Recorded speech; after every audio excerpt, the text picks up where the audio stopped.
स्वागत है दोस्तों आप सभी का हमारे चैनल में। और आज के इस वीडियो में मैं आप लोगों के लिए रीट लेवल 2 का जो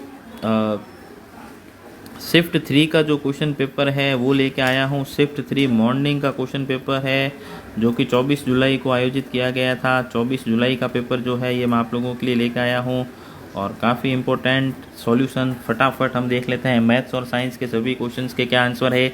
इससे पहले मैंने शिफ्ट डी का भी क्वेश्चन पेपर अपलोड कर रखा है, वो भी आप चैनल की प्लेलिस्ट में जाके देख सकते हैं। तो चलिए शुरू करते हैं आज के इस वीडियो को।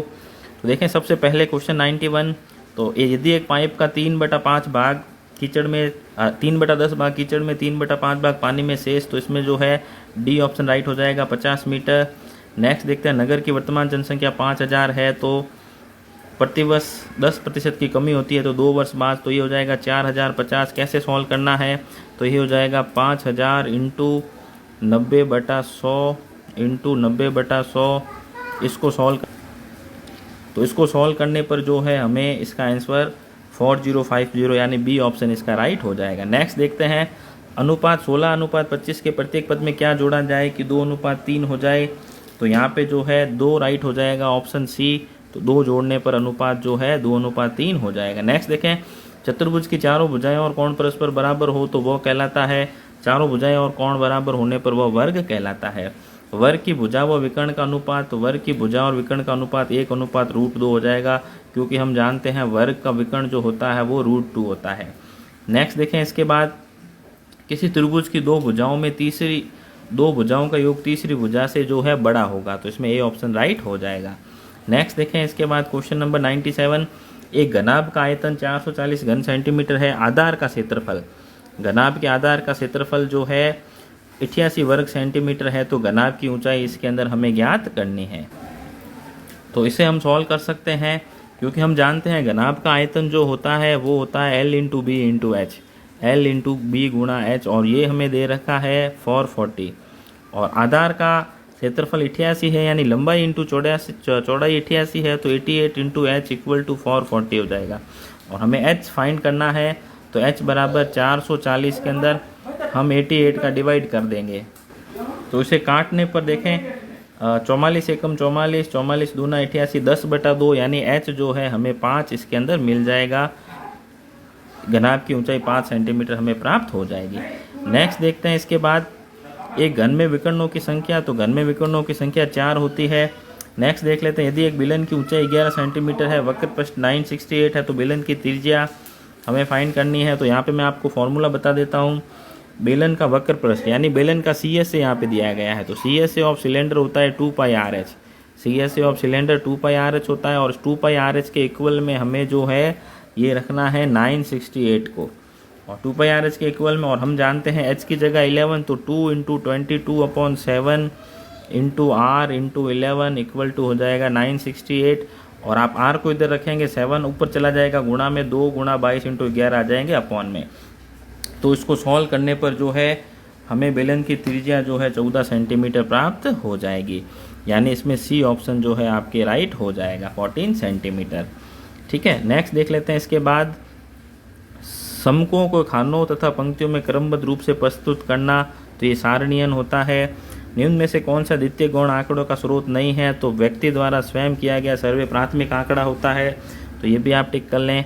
इसके बाद देखें आवर्ती बहुभुज के अवलोकन में कौन सी निम्नलिखित में से क्या ज्ञात किया जा सकता है, तो बहुलक ज्ञात किया जा सकता है, जिसे हम मोड कहते हैं इंग्लिश के अंदर। ए ऑप्शन इसमें राइट हो जाएगा। नेक्स्ट देखते हैं दो पासों को एक साथ उछालने पर दोनों पासों में आने वाली संख्याओं का योग 8। तो दो पासों को एक साथ उछालने पर 5 ऐसे आउटकम्स होते हैं जिसमें संख्याओं का योग जो है 8 आता है, और दो पासों को जब भी एक साथ उछाला जाता है तो टोटल आउटकम्स जो है 36 हो जाएंगे। तो इस पर इसका आंसर हो जाएगा 5/36। तो ये PE प्रोबेबिलिटी है किसी एक्सपेरिमेंट की, तो 5/36 इसका आंसर जो है राइट हो जाएगा, यानी सी ऑप्शन इसमें राइट होगा। नेक्स्ट देखते हैं गणित का ज्ञान होता है, तो गणित का ज्ञान यथार्थ जो है तार्किक क्रमबद्ध, तो ये सभी होता है, यथार्थ भी होता है, तार्किक भी होता है, क्रमबद्ध भी होता है। नेक्स्ट देखिए विभिन्न वस्तुओं को समान नाम देना ही गणित है, तो ये हो जाएगा हेनरी पॉइनेकर, ए ऑप्शन राइट हो जाएगा। इसके बाद नेक्स्ट देखते हैं निम्न में से कौन सा कथन गणित पाठ्यक्रम से विशेष स्थान देने के कारण से संबंधित नहीं है, तो यहाँ पे जो है गणित सामान्य लोगों के लिए नहीं है, ये ऑप्शन राइट हो जाएगा सी वाला। फिर देखें इसके बाद नेक्स्ट चलते हैं हम, गणित शिक्षण उपयोगी होता है सामाजिक विकास, बौद्धिक विकास, व्यवहारिक जीवन में, तो सभी में जो है गणित का विकास जो है हमारे लिए उपयोगी होता है। इसके बाद देखते हैं करिकुलम, पाठ्यक्रम शब्द कहाँ से लिया गया है, तो करिकुलम लैटिन भाषा का शब्द है जिसका मतलब होता है पाठ्यक्रम या सिलेबस। नेक्स्ट देख लेते हैं विलियम किलपैट्रिक, तो विलियम किलपैट्रिक प्रोजेक्ट मेथड के थे, परियोजना विधि, तो इसमें सी ऑप्शन राइट हो जाएगा। नेक्स्ट चलते हैं हम, किस शिक्षण विधि में करके सीखना, अवलोकन कर द्वारा सीखना सिद्धांत की पालना होती है, तो ये प्रयोगशाला विधि में, क्योंकि लैब के अंदर, प्रयोगशाला के अंदर स्टूडेंट विद्यार्थी खुद जो है उसको करके सीखता है। एक अच्छे परीक्षण की वैधता होती है, तो यहाँ पे हो जाएगा वैधता, विश्वसनीयता, वस्तुनिष्ठता, ऑल ऑफ दीज हो जाएगा यह सभी। नेक्स्ट देख लेते हैं हम क्वेश्चन नंबर 112, किस प्रकार के शिक्षण में अधिगम संबंधित त्रुटियों को शुद्ध करने के लिए प्रभावशाली विधियों विकास करना मुख्य उद्देश्य होता है, तो 112 में हो जाएगा उपचारात्मक शिक्षण के लिए। नेक्स्ट देखते हैं हम 113 में, गणित शिक्षण और अधिगम में शिक्षण सहायक सामग्री सहायता करती है, तो यहाँ पे हो जाएगा 113 के अंदर ऑल ऑफ दीज हो जाएगा। शिक्षण को रोचक बनाने में, विषय वस्तु को मनोरंजक बनाने में, कक्षा में अनुशासन बनाने में, ऑल ऑफ दीज हो जाएगा। नेक्स्ट देखते हैं क्वेश्चन 114, इसका जो है हमें आंसर बताना है, तो इसके अंदर जो है आंसर हो जाएगा हमारे पास 576, बी ऑप्शन राइट हो जाएगा। नेक्स्ट देखते हैं, दो संख्याओं का योग 15 है, यदि उसके व्युत्क्रमों का योग 3/10 हो तो बड़ी संख्या क्या होगी, तो यहाँ पे जो है इसका आंसर जो है सी ऑप्शन राइट हो जाएगा 10। नेक्स्ट देख लेते हैं इसके बाद, इसके अंदर फॉर्मूला पूछा है, तो ये है भाज्य बराबर भाजक इंटू भागफल प्लस शेषफल, ये ऑप्शन राइट हो जाएगा। काफ़ी इंपॉर्टेंट है क्वेश्चन। क्वेश्चन नंबर 117 में देखें, इसके बाद √176 प्लस 2401, तो ये 2401 जैसा कि मैं आप लोगों को बता दूं 49 का स्क्वायर होता है, और 176 में हमें 49 ऐड करना है, तो 176 में 49 ऐड करने पर हमारे पास जो है क्या 176 के अंदर हमें 49 जो है ऐड करना है। तो मैं फिर से एक बार बता देता हूँ इसको, 176 प्लस 49 हो जाएगा, तो आप इनको जोड़ के देख लें, 9 और 6 15 का 5, हासिल का 2, 6 और 7, तो यहाँ पे जो है ये हो जाएगा 5 और 7 12 का 2, हासिल का 1, 225, और 225 जो है 15 का स्क्वायर होता है, यानी इसके अंदर डी ऑप्शन जो है आपके राइट हो जाएगा, ऑप्शन डी 15। नेक्स्ट देख लेते हैं इसके बाद क्वेश्चन नंबर 118, तो 118 के अंदर जो है हमें पावर सॉल्व करनी थी, तो इसके अंदर ऑप्शन जो है x की वैल्यू 3 आ जाएगी। ये कैसे आएगी ये भी आप देख लें, तो 27 को अगर मैं सॉल्व करता हूँ तो 3 से ये चला जाएगा, 3 नम 27, 3 तिया 9, 3 की पावर 3, यानी 3 की पावर 3 इंटू 2x माइनस 1, और दूसरी तरफ हो जाएगा 243 की पावर 3। तो इसको सॉल्व करके हम जब इसे सॉल्व करेंगे कंप्लीट, तो x की वैल्यू जो है हमें 3 मिल जाएगी, यानी ए ऑप्शन इसके अंदर राइट हो जाएगा, x की वैल्यू 3 आ जाएगी। नेक्स्ट देख लेते हैं हम क्वेश्चन नंबर 119, इसके अंदर जो है यदि 600 रुपये का 4 वर्ष का साधारण ब्याज और 600 का 2 वर्ष का साधारण ब्याज मिलाकर कुल 180 हो तो ब्याज की दर क्या ज्ञात करनी है, तो यहाँ पे इसका आंसर जो है ब्याज की दर जो है हमें 5% होगी, यानी बी ऑप्शन इसमें राइट हो जाएगा। नेक्स्ट देखें, यदि किसी वर्ग की भुजा को 50% बढ़ा दिया जाए तो इसका क्षेत्रफल में वृद्धि 125% हो जाएगी, सी ऑप्शन इसमें राइट हो जाएगा।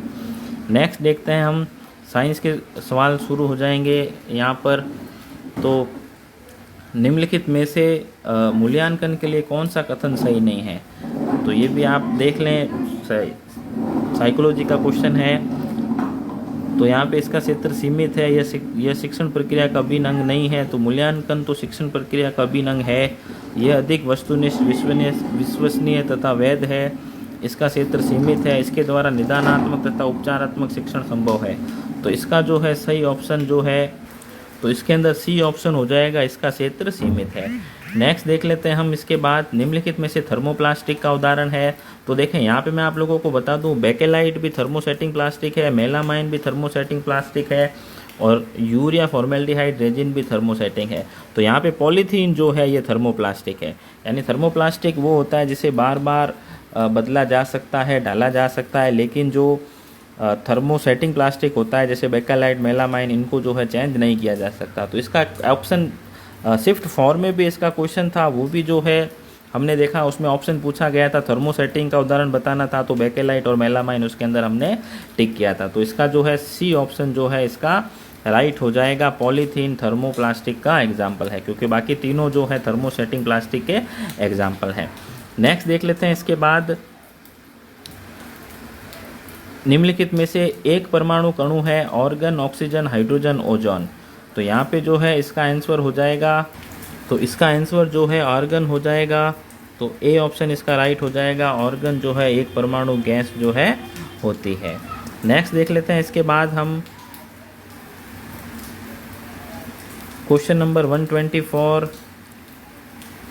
मैग्नीशियम फॉस्फेट का रासायनिक सूत्र, तो Mg3PO4 यानी इसके सी ऑप्शन इसमें राइट हो जाएगा, मैग्नीशियम फॉस्फोरस का। नेक्स्ट देख लेते हैं इसके बाद, सूखे पौधे डंडियों से अन्य कणों को पृथक करने में प्रयुक्त प्रक्रिया, तो इसमें बी ऑप्शन राइट हो जाएगा, थ्रेसिंग। नेक्स्ट देख लेते हैं, निम्नलिखित में से प्राकृतिक सूचक है। तो ये भी क्वेश्चन काफ़ी इंपॉर्टेंट था और ये कक्षा 10 में से दिया गया है, एनसीईआरटी में से। तो लिटमस जो है, लिटमस पेपर जो है प्राकृतिक सूचक होता है। इसके अलावा देखें फेनोप्थेलिन, मेथिल ऑरेंज, मेथिल रेड और मेथिल ऑरेंज, ये सारे जो है संश्लेषित सूचक जो है कहलाते हैं। तो इसका जो है ए ऑप्शन राइट हो जाएगा, लिटमस जो है प्राकृतिक सूचक होता है, क्योंकि ये लाइकेन पौधे के समूह से इसको प्राप्त किया जाता है। फिर देखें नेक्स्ट इसके बाद, निम्नलिखित में से अक्षय प्राकृतिक संसाधन है। अक्षय प्राकृतिक संसाधन वह होते हैं जो कभी भी ख़त्म नहीं हो सकते। तो यहाँ पे सूर्य का प्रकाश हो जाए, क्योंकि कोयला, वन, प्राकृतिक गैस जो है ख़त्म हो सकते हैं। प्राकृतिक गैस भी ख़त्म हो सकती है, कोयला भी जो है ख़त्म हो सकता है, वन भी जो है ख़त्म हो सकते हैं, लेकिन सूर्य का प्रकाश कभी ख़त्म नहीं होगा, इसलिए अक्षय है। ठीक है, नेक्स्ट देख लेते हैं इसके बाद, तो ये अक्षय वाला हो जाएगा सूर्य का प्रकाश। और नेक्स्ट देख लेते हैं क्वेश्चन 128, विज्ञान शिक्षण में पाठ्य सहगमय क्रिया का उदाहरण है। तो यहाँ पे इसका हो जाएगा मॉडल क्लब। तो बाकी चार्ट, मॉडल और बुलेटिन बोर्ड तो जो है ये सहायक सामग्री में आ जाएंगे। और नेक्स्ट चलते हैं हम इसके बाद क्वेश्चन 129, किस वर्ग के पादपों को पादप जगत का उभयचर कहा जाता है। तो ब्रायोफाइट हो जाएगा। ब्रायोफाइट को जो है amphibians of the plant kingdom कहा जाता है। नेक्स्ट देख लेते हैं 130, निम्न में से असंक्रामक रोग, तो जो एक दूसरे से फैलते हैं वो संक्रामक होते हैं, इन्फेक्टियस होते हैं। इसमें एड्स, कोरोना, सामान्य जुकाम होता है, लेकिन कैंसर जो है ये असंक्रामक रोग होता है। नेक्स्ट देखते हैं इसके बाद, कोशिका विभाजन में सिनेप्टोनिमम सम्मिश्र का निर्माण कौन सी अवस्था में होता है। तो यहाँ पे जो है यहाँ पे हो जाएगा इसका आंसर, तो इसका आंसर जो है पूर्वावस्था फर्स्ट हो जाएगा, यानी प्रोफेज 1 जो है इसका आंसर हो जाएगा। नेक्स्ट देखें 132, जीवाश्म ईंधन है। तो जीवाश्म ईंधन जो है ये ऊर्जा के अनवीकरणीय स्रोत होते हैं, non renewable source of energy होते हैं, क्योंकि अभी मैंने आप लोगों को बताया फॉसिल फ्यूल एक बार ख़त्म हो गया तो इसे दोबारा प्राप्त नहीं किया जा सकता। गंगा कार्य परियोजना का प्रथम चरण 1985 में, ये क्लास 9, 10 एनसीईआरटी में से दिया गया क्वेश्चन है। नेक्स्ट चलते हैं इसके बाद, कौन सा जीवाणु से सुजाक रोग होता है। तो ये निस्रेरिस गोनेरियाई, डी ऑप्शन इसका राइट हो जाएगा। इसके बाद चलते हैं नेक्स्ट हम, मादा मानव में स्तन ग्रंथियाँ कौन से प्रकार की होती है। तो मादा मानव में स्तन ग्रंथियाँ जो है एपोक्राइन प्रकार की होती है। और नेक्स्ट क्वेश्चन, विटामिन सी की कमी से, तो विटामिन सी की कमी से स्कर्वी रोग होता है। तो देखिए काफ़ी सिंपल सा ये विटामिन वाला क्वेश्चन दिया है। शिफ्ट 4 में विटामिन डी का दिया था रिकेटस, और शिफ्ट 3 में ये जो है स्कर्वी का इन्होंने दे दिया। नेक्स्ट चलते हैं इसके बाद, कोशिका विभाजन की कौन सी प्रावस्था में सिनेप्सिस की प्रक्रिया होती है। तो कोशिका विभाजन की जाइगोटिक प्रावस्था में ये सिनेप्सिस की प्रक्रिया होती है। नेक्स्ट देखें, भारत में चिकित्सकीय सगर्भता समापन, यानी जो टर्मिनेशन ऑफ प्रेगनेंसी होती है, मेडिकल टर्मिनेशन ऑफ प्रेगनेंसी, यानी एमटीपी कहा जाता है इसको शॉर्ट में, इसको जो है एमटीपी कहा जाता है। इसमें जो है गर्भ को लीगली स्वीकृति प्रदान की जाती है। तो ये 1971 में इसको जो है भारत में स्वीकृति प्रदान की गई। तो ये काफ़ी इंपॉर्टेंट क्वेश्चन है, ये भी क्लास 9, 10, 11, 12 के अंदर भी है शायद ये। इसके बाद देखते हैं हम आगे सहेली नामक गर्भ निरोधक, तो सहेली नामक गर्भ निरोधक जो है ये लखनऊ के अंदर संस्था है, वहाँ से ये विकसित की गई है। इसके बाद देख लेते हैं नेक्स्ट रबी की फसल, तो काफ़ी सिंपल सा क्वेश्चन दे दिया इन्होंने, गेहूँ हो जाएगा। गेहूँ, चना, मटर, जौ, सरसों, ये सारी जो है रबी की फसल होती है, मक्का वगैरह। गेहूँ जो है यहाँ पर रबी की फसल जो है हो जाएगी, क्योंकि इसके बाद देखें नेक्स्ट चलते हैं हम, जी स्टैनली हॉल ने कौन सी शिक्षण विधि को लोकप्रिय बनाया, तो यहाँ पे जो है प्रश्नावली विधि हो जाएगा इसका। और इसके बाद देख लेते हैं हम नेक्स्ट 142 सतत एवं व्यापक मूल्यांकन की विशेषता होती है, तो यहाँ पे इसका जो है ऑल ऑफ दीज भी हो सकता है या फिर सी भी हो सकता है, यानी ये थोड़ा सा कंफ्यूजन वाला क्वेश्चन है, तो ये आप साइकोलॉजी वाले में से किसी में से अच्छे से चेक करें तो वहाँ से ज़्यादा बेटर रहेगा। नेक्स्ट देखें, निम्नलिखित में से कौन सा शिक्षण सहायक सामग्री का लाभ नहीं है, तो यहाँ पे जो है शिक्षण सहायक सामग्री का लाभ नहीं है वो हो जाएगा महंगी सामग्री। महंगी सामग्री का कोई लाभ नहीं होता। और शिक्षक सहायक सामग्री पिछड़े बालकों के लिए प्रभावी होती है, प्रेरणा व रोचकता लिए होती है, सदृढ़ ज्ञान की प्राप्ति संभव इसमें होती है। नेक्स्ट चलते हैं हम 144, निम्नलिखित में से कौन सा पेशे बल का उदाहरण नहीं है, तो सी हो जाएगा, किसी व्यक्ति द्वारा अपने दोनों हाथों से नाव खेना बंद कर देने पर नाव का पानी में कुछ दूर पर चलकर रुक जाना। फिर देखें इसके बाद 145 में जो क्वेश्चन है, यदि एक सरल लोलक 20 दोलन पूरा करने में 40 सेकंड लगाता है तो सरल लोलक का आवर्तकाल क्या होगा, तो इसके अंदर जो है इसका आंसर हो जाएगा 40 दोलक में यदि हम 20 का डिवाइड करें तो ये 2 सेकंड जो है इसका आंसर हो जाएगा, यानी ए ऑप्शन इसमें राइट हो जाएगा।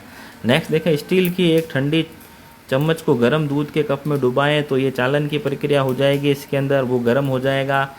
नेक्स्ट देखते हैं इसके बाद क्वेश्चन नंबर 147, मोटर वाहन के पार्श्व दर्पण द्वारा एक वस्तु बिंब का बनाया गया प्रतिबिंब होता है, तो यहाँ पे जो है ये हो जाएगा, जो साइड में जो ग्लास लगते हैं, साइड ग्लास लगते हैं कारों में, बस में, मोटरसाइकिल में, तो वो जो है इसका बिंब से छोटा प्रतिबिंब बनता है, यानी पूरी की पूरी गली पीछे आता हुआ बड़ा से बड़ा ट्रक भी जो है उसके अंदर दिखाई दे जाता है। उत्तल दर्पण वो होता है। और इसके अंदर देखें इसका ऑप्शन कौन सा राइट हो जाएगा, इसके अंदर जो है यानी कि ऑप्शन बी और ऑप्शन डी तो ऑलरेडी कट हो जाएंगे, क्योंकि वो होगा नहीं, वस्तु से बड़ा तो होगा नहीं, छोटा बनता है। तो सीधा आभासी तथा साइज में वस्तु से छोटा, सीधा वास्तविक तथा साइज में वस्तु से छोटा, तो इस क्वेश्चन का आंसर जो है ये हो जाएगा सीधा, छोटा तथा आभासी। तो यहाँ पे हो जाएगा इसका आंसर जो है ये हो जाएगा, एक तो वो सीधा बनेगा और छोटा बनता है और आभासी होता है, तो यहाँ पे हम इसको लिख सकते हैं। तो ए ऑप्शन देखें, सीधा वास्तविक हो जाएगा, तो ए ऑप्शन इसमें नहीं हो सकता, सीधा आभासी और बिंब से छोटा, यानी सी ऑप्शन इसका राइट हो जाएगा। सीधा भी है, आभासी है और वस्तु से छोटा होता है, क्योंकि पूरी जो है पीछे से आने वाली पूरी सड़क जो है उसके अंदर दिखाई दे जाती है। और ये भी मैं आप लोगों को बता दूं, ये उत्तल जो है दर्पण होता है और काफ़ी इम्पोर्टेंट, ये सभी गाड़ियों के अंदर लगा हुआ होता है, कारों में, बसों में, सभी के अंदर ये होता है, पूरी रोड जो है उसके अंदर दिखाई दे जाती है। नेक्स्ट देखते हैं, शेर की दहाड़ में ध्वनि की प्रबलता व तारत्व का सही कथन है, तो प्रबलता अधिक होती है, तारत्व कम होता है। नेक्स्ट देखें क्वेश्चन 149, निम्नलिखित में से विद्युत धारा के चुंबकीय प्रभाव पर आधारित है, तो विद्युत धारा के चुंबकीय प्रभाव पर जो है, तो देखें विद्युत धारा का चुंबकीय प्रभाव, विद्युत फ्यूज, विद्युत इस्त्री, विद्युत बल्ब, तो इसके अंदर विद्युत धारा का चुंबकीय प्रभाव पर आधारित युक्ति का नाम बताना है, तो इसके अंदर जो है आपका सी ऑप्शन राइट हो जाएगा, विद्युत घंटी विद्युत धारा का चुंबकीय प्रभाव पर आधारित है, electric bell. Next last question देखें, निम्नलिखित ग्रहों में से कौन सा ग्रह सबसे कम सघन है, तो यहाँ पे पूछा गया है कि कौन सा ग्रह सबसे कम सघन है, तो इसका आंसर जो है शनि ग्रह हो जाएगा, यानी सैटर्न जो है ये सबसे कम सघन होता है। तो शिफ्ट 3 का जो क्वेश्चन पेपर था, यानी 24 जुलाई का मॉर्निंग का ये पेपर था, मैंने लगभग आंसर सभी बताने की कोशिश की है। और कुछ गलत भी हो सकते हैं, तो उन्हें आप ज़रूर कमेंट करके बताएं। और आप हमारे चैनल पे नए हैं तो इसे ज़रूर सब्सक्राइब करें। और भी शिफ्ट के मैं सारे पेपर के सॉल्यूशन जल्द से जल्द डालने की कोशिश करूँगा। Thanks for watching teaching tricks tutorial. ज़्यादा से ज़्यादा हमारे चैनल को लाइक करें, सब्सक्राइब करें और अपने दोस्तों के साथ शेयर करना ना भूलें।